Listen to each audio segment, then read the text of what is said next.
మర్రి చెట్టు మీద త్రిమూర్తులుంటారని చెప్తారు.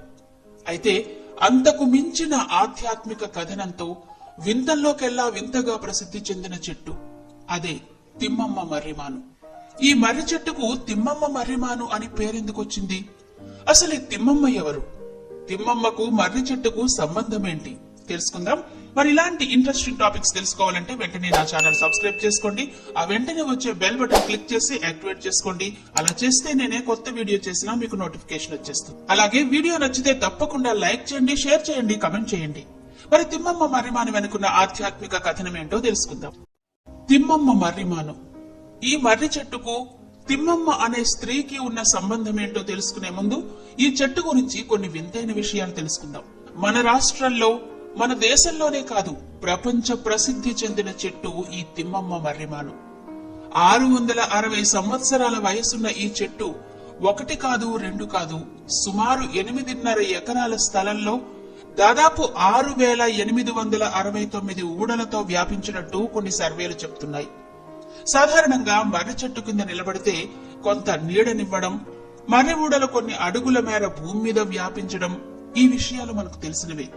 కానీ ఈ మర్రిమాను కిందకు వెళితే మాత్రం ఒక చెట్టు కింద ఉన్నాము అనుకోలేం. ఏదో అరణ్యంలోకి వెళ్లామేమో, వందల చెట్ల మధ్యలో ఉన్నామేమో అన్న అనుభూతి కలుగుతుంది. అడుగడుగునా ఒక ఊడ కనిపిస్తుంది. దేనికదే ఇదే చెట్టు మొదలేమో అనిపిస్తుంది. అలా అనుకున్నంతలోనే మరో ఊడ, ఇంకో ఊడ అలా కనబడుతూనే ఉంటాయి. తిమ్మమ్మ మర్రిమాను విచిత్రాల నిలయం. సాధారణంగా పెద్ద పెద్ద చెట్లుంటే ఆ చెట్ల మీద పక్షులు వారడం అనేది సర్వసాధారణం. కానీ తిమ్మమ్మ మర్రిమాను మీద సాయంత్రం తరువాత పక్షులుండవట. ఈ వృక్షం మీద ఏ పక్షి కూడా మల విసర్జన చెయ్యదని చెప్తారు. చరిత్రకు సజీవ సాక్ష్యంగా నిలిచిన ఈ తిమ్మమ్మ మర్రిమాను 1989లో ఫోటో జర్నలిస్ట్ కృషి ఫలితంగా గిన్నెస్ బుక్ లో స్థానం సంపాదించుకుంది.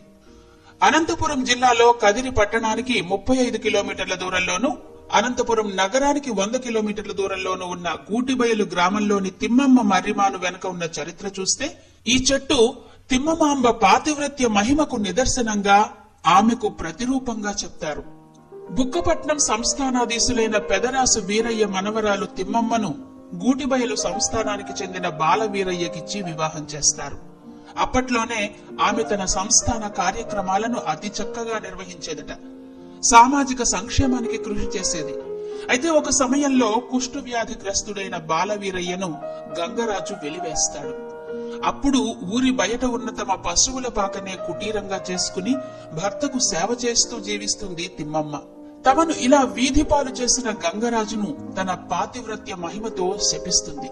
ఫలితంగా వాళ్ల కోటను వదిలిపోవలసిన పరిస్థితి ఏర్పడింది అన్నది ఓ కథనం.